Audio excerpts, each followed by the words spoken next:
ሰላም አለይኩም ወራህመቱላሂ ወበረካቱ። ያ ጀማ እንዴት ቆያችሁ? ሰሞኑን ቲክቶክ ላይ ዘውጁና የሚልን ቮይስ መሰረት በማድረግ የተለያዩ ወጣቶች ዘውጁና እያሉ የቪዲዮ ሪያክሽን መስራታቸውን መሰረት አድርጎ ኡስታዝ ኑሩ ቱርኪ አላህ ይጠብቀውና ስለ ጋብቻ፣ ስለ ዝሙት አስከፊነት የተለያዩ ትምህርቶችን ለመስጠት ላይቭ ላይ እገባለሁ ብሎ ገብቶ አስተምሯል። ላይቭን ግን ያልተከታተልኩትም ንጽጽር የሚሰጡ ወንድሞች ጋር ስለነበርኩኝ ማለት ነው።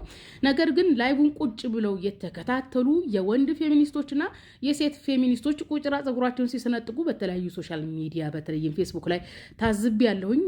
ያጀማ ሁስነ ዘን ይኑራችሁ። ሁስነ ዘን በጣም ጥሩ ነው። ኡስታዝ ኑሩ ቱርኪ አላህ ይጠብቀውና ወጣቱ እንዲጠቀም ነው እያስተማረ ያለው እንጂ ጥሩ ሰው ነው፣ የሃይማኖት ሰው ነው፣ ትልቅ ሰው ነው። እንዴት ነው ሰዎችን ሊጎዳ የሚችል የሚያስተምረው? ለምንድነው ቁጭራ ጸጉር የምትሰነጥቁት? ለምንድነው ሁስነ ዘን የሌላችሁ? ብቻ አከሌት እንዲህ አለች አከሌ እንዲህ አለ ለመባል እየተንጋጋችሁ እየመጣችሁ የምትጽፉት ያጀማ ሙስሊምነት ለምንድን ነው የሚጠቅመው? ሁስነ ዘን የሚባል ነገር አለ። አስተግፍሩላህ ያ ረቢ። ለማንኛውም እነዚህ ጸጉር ሰንጣቂዎችን የወንድና የሴት ፌሚኒስት መሰረት አድርጌ ለመናገርም ሳይሆን ከጅምሩ ኡስታዝ ኑሩ ቱርኪ ያንን ሀሳብ ይዞ ሲመጣ ቪዲዮ ለመስራት ፈልጌ ነበር። ምክንያቱም ምንድን ነው በዚህ ጊዜ ወጣቱ ከትዳር ይልቅ ፍቅረኛ ምናምን በሚል ከትዳር ውጭ ያለ ግንኙነት እየጣፈጠው መጥቷል። ይሄ በጣም የሚያስጠላና የማህበረሰብ ግንባታን የሚያበላሽ ነው። እንደ ኢስላም አምላካችን አላህ ሱብሃነሁ ወተዓላ ላ ተቅረቡ ዚና ነው ያለው። ወላ ተቅረቡ ዚና ያኒ ዚናን ስሩ ሳይሆን ወላ ተቅረቡ ዚና ነው ያለው። አምላካችን አላህ ሱብሃነሁ ወተዓላ ለላግጣ አልፈጠርንም፣ ለቁም ነገር ነው የተፈጠርነው። እያንዳንዱ በምንኖራት ህይወት ቁም ነገር ናት። ስለዚህ ስራችንን፣ ቀልዳችንን፣ ማንኛውም ነገር ቁም ነገር መሆን አለበት። ትዳርም ቁም ነገር ነው እና በጣም የበሸኩት ምንድነው ኡስታዝ ዘውጁና የሚለው መሰረት አድርጎ ትምህርት ላይ ሲወጣ የሚያሹፉ ምናምን ስለላጤ ምናምን የሚሉ አሉ። እኔ በጣም የገረመኝ እንዲህ ምንድነው የማህበረሰቡ አኽላቅ እንደዚህ ተበላሽቷል። ያኔ ከላጤነት ውጡ፣ ዝሙት እንዳትሰሩ ብሎ ማስተማር፣ ላጤ የሚለውን ቃል መሰረት አድርጎ መምከሩ ምንም የሚያስቅና የሚያሳልቅ ነገር አለው? ኡስታዝ ሊያጋቡን ነው መሰል ምናምን ሲያሽፉ ሲስቁ የነበረ ጀስት በቃ ከማልጠብቀው ሰዎች ሁሉ አይቻለሁ። በቃ የወጠጥ የጎረምሳ አስተሳሰብ ማለት ነው። እንዲህ ነገሩ እኮ ሲሪየስ ነው። እናንተ በነገራችን ላይ ምንድነው የታዘብኩት? ሰው ዝሙትን እየተጸየፈ አይደለም። እና እኔ ከወጣሁኝ 10 ምናምን ዓመት ሆኖኛል ከኢትዮጵያና አገር አማን ነው ወይ ዝናብ ጣለ ወይ እርሻ አረሳችሁ ወይ ዘራችሁ ወይ አከሌ እንዴት ናት እንዴት ነው ምናምን እያልኩኝ ስጠይቅ አከሌማ እንዲህ እኮ ነው አከሌማ እያሉ ይነግሩኛል። እኔ እደነግጣለሁ። እንዴ ቆይ ማህበረሰቡ ልጁን ይህ ነውር ነው ይሆና ነውር አይደለም ብሎ ማስተማር አቆመ እንዴ ነው ያልኩት። በ10 ምናምን ዓመታቸው ጭራሽ ይሄ ቦይፍሬንድ ግርል ፍሬንድ የሚባል ፍቅረኛ የሚባል ነገር ይዘው ጭራሽ አርግዙ ዲቃላ ምናምን ይዘው የሚመጡ አሉ። ታውቃላችሁ በእኛ ጊዜ እኔ በኔ ጊዜ እንዴ እኔ ቤተሰቦችን ያሳደጉኝ ማለት ነው ዲቃላ የሚባል ይዘሽ ትመጪና ዝሙት የሚባል ነገር ፍቅረኛ ቅብጥርሶ ይዘሽ የምትመጪ ከሆነ በቃ በህይወትሽ እንትን ወስነሽ ነው የተባልኩት። ለትምህርት ነው እንጂ ትምህርት ቤት የገባሽው ለእንደዚህ አይነት ነገር አይደለም ተብዬ ነው እኔ የተማርኩት። ታውቃላችሁ ይህም ብቻም ሳይሆን እኔ ቤት እንግዲህ እኔ ቤተሰቦች የገጠር ሰዎች ናቸው፣ ስለ ሃይማኖት አያውቁም። ነገር ግን ይህ ነውር ነው ይህ ነውር አይደለም ብለው አላደለ በራሳቸው ላይፍ ስታይል ነው ያሳደጉኝ። በጣም ነው የጠቀመኝ። ይህን አትቢ ተብዬ ነው ያደግኩት። እንዲህ ተቀመጭ እንዲህ በይ ተብዬ ነው ያደግኩት። እና እኔ አሁን ቤተሰብ ሲያሳድገኝ አመጋገብ እንትን ሲል እኔ አሁን ቃሪያ አልወድም። ምክንያቱም ቃሪያ ለብህ ነው እንዲህ ተብዬ ስላደግኩኝ ማለት ነው። ቃሪያ እንደዚህ ቆርጥሞ ምናምን መብለት አልለመደብኝም። ቤት ስላልበላሁኝ እየበላሁት ስላላደግኩኝ ያቃጥለኛል። አሁን ቃሪያ ፈራለሁ ሲጀመር። በርበሬ እንደ በርበሬ በልተሽ አናቴ ላይ ውጪ ነው የምትለው እመዬ። እና ትኩስ መብላት ምናምን ላ የሚባል ነገር የለም። ቤት አሁን ወተት ሲታለብ ምን አለ መሰላችሁ ወተት በእርግጥ ያው ምንድን ነው ወተት ተጠራቅሞ ተገፍቶ ቅቤ ተሽጦ ለቤታችን መደጎሚያ ስለሚሆን ብዙ ጊዜ ወተት አይገኝም። ወተት የሚገኝበት ወቅት ላይ ወተት ብዬ አልጠይቅም። እንዴ ወንድ ነሽ እንዴ አንቺ ተብዬ ነው ያደጉት። እኔ አሁን ለወቅሳችሁ ምን አይነት ቤተሰቦች ናቸው እንድትሉ አይደለም። እኔ ማልላቸውም በጣም ነው የምወዳቸው የማከብራቸው። ጠቅሞኛል እኔ ኦኬ። እና ይህን የፈለግኩት ምንድን ነው በዚህ ጊዜ እንዴት ነው ስላመጋገብ የምታወሩ ልትሉ ትችላላችሁ። ልጆች ናቸው የተመጣጠነ ምግብ ይብሉ አብሏቸው። ነገር ግን እንደው ይህ ነውር ነው ይህ ነውር አይደለም ብሏቸው እንዴት ነው ሃይስኩል ላይ ልጆቻችሁ ተጣብሰው ሴቲቱም ወንዱም ተጣብሰው የሚመጡት? እኔ ፍቅረኛ የሚባል ነገር በቃ ሰው ነውራ ይሄ ነገር ዝሙት የሚባል ነገር ቤታችሁ ማውራት አቁሟል። ቆይ ማህበረሰቡ ያጀማ ለሙስሊም ብቻም አይደለም ሌላውም ከሙስሊም ውጭ ያለው ማህበረሰብ ልጁን በእንደዚህ መልኩ ማሳደግ አለበት። ወንድ ልጅ ወይም ሴት ልጁ ፍቅረኛ አለኝ ምናምን ብላ ያዛ ስትመጣ ጀስት የሚያልፍ ማህበረሰብ መሆን የለበትም። እንዲህ ሃይማኖት ጥቅሙ የሰው ልጅ ስነ ምግባር እንዲያነጽ እኮ ነው። በመልእክቱ አስተምሮ ብንለያይ ማለት ነው።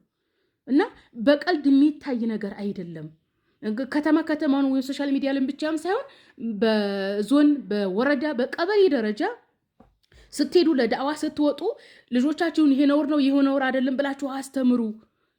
በቃ ዝሙት እንዳይሰሩ። እንዴ እናንተ ዛሬ የሃይ ስኩል የሚማሩ ልጆች ፕሪፓራቶሪ የሚማሩ ልጆች ዩኒቨርሲቲ ተጣበስን ብለው እንደ ቁም ነገር ያወራሉ። ያኔ አይታፈርም እንኳን እንዴ ያ አላህ ሰው እንዴ ነው ዝሙት አወራው ሰራው ብሎ የሚያወራው? ያኔ ያ ጀምዓ ዝሙትን ሰው ተለማምዶታል። እኔ እንጃ ሃይማኖት ራሱ አለን የሚሉት ለምን እንደሆነ አላውቅም። እንዴ አይሰቀጥጣቸውም? በመጨረሻ እንትን ስል ምታ ባልና ሚስት መካከል በሚፈጠር መምታት ምናምን በሚለው ዙሪያ በነገራችን ላይ እንደ አውዱ ነው ብሎ ማለት አንድ ባለትዳሩ እንደ አካባቢው እንደ ማህበረሰቡ እንደ ህይወት ልምዱ ይለያያል። ሲመታሽ እንዲበይ የምትሉ ፌሚኒስቶች ወይም የሆነ አለ አይደለ ይሄ እንትን ነው የሚባሉ ይሄ ሶሻል ሚዲያ ኢንፍሉዌንሰር አሉ የነሱ ንግግር እየወሰዱ አጉል እንዲህ ካለሽ እንዲህ አትበይ የምትሉ በጣም ነው የምታስቁኝ። ሶሻል ሚዲያ ላይ ያሉ የሶሻል ሚዲያ ኢንፍሉዌንሰሮች አብዛኞቹ በዚህ በትዳር ዙሪያ በወንድና በሴት ግንኙነት ዙሪያ ያሉ አንደኛ ነገር ላጤዎች ናቸው። ፀጉርም ሲሰነጥቁ ያየሁት የትዳር እንትን የላቸው የትዳር ልምዱ የላቸው። ምንም የትዳር ልምዱ የለኝም። ኦኬ። ስለዚህ እንዲህ ብልሽ እንዲያብልሽ አልልም። እንደ ማህበረሰቡ ይለያያል። እኔ ከማውቃቸው ባለትዳሮች ያዩኋቸው የተለያዩ ነገሮች አሉ። አላበኝ እኛ ጋር ሙቀት እየገባ ነው ያጀማ።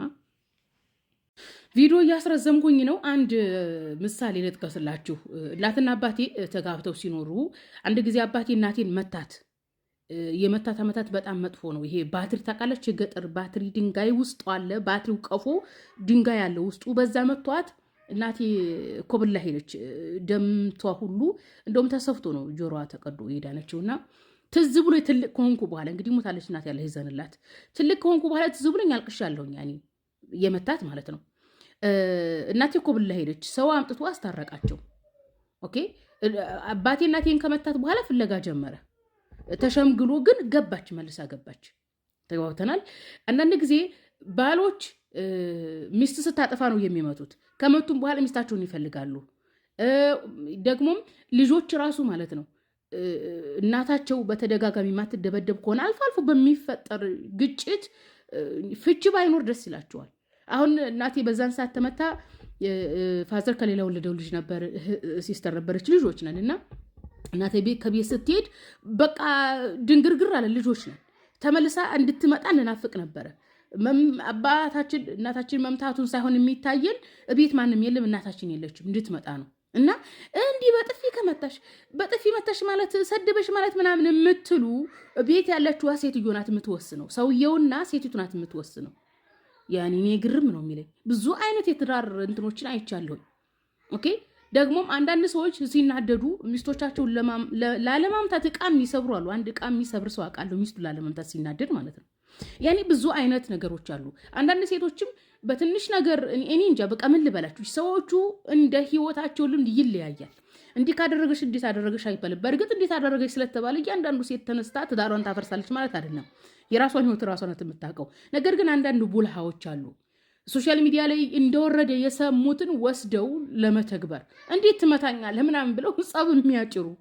አንዲቱ እዚህ ሳዑዲ ነው አሉ ወንዶች ብራችሁን እየበሉ ሲባል ብር የሚያጠራቅምላት ባል ነበራት እና ብሬ ልበላ ነው ምናምን ስትል ብርሽ ልበላ ነው የሚያጠራቅምላትን ብር ስጥት አድርጓት ተፋቱ። ያኔ ትዳራቸው ፈረሰ። እና ሰዎችን በራሳችሁ ልክ አትለኩ። ያኔ ጫፍ ይዘው ሂደው ጸብ የሚያጭሩ ሰዎች አሉ፣ ከወንዱም ከሴቱ። ያኔ ሚሊየን ሰው ሚሊየን አስተሳሰብ ነው ያለው። በነገራችን ላይ 10 ደቂቃ ሊሞላ ነው ንግግሬ። ታደምጡት አላውቅም። በዚህ ዙሪያ በወር 1 ሰዓት ራሱ ላወራ እችላለሁኝ። እና ሆስነ ዘን ይኑራችሁ ነው። ያኔ በክፋት አይደለም። ኡስታዝ የእናቶቻችን ምናምን ብሎ የተናገረው ከማህበረሰቡ ከቤተሰቡ ያገኘውን የህይወት ልምድ ነው እላለሁኝ። ደህና ሁኑ።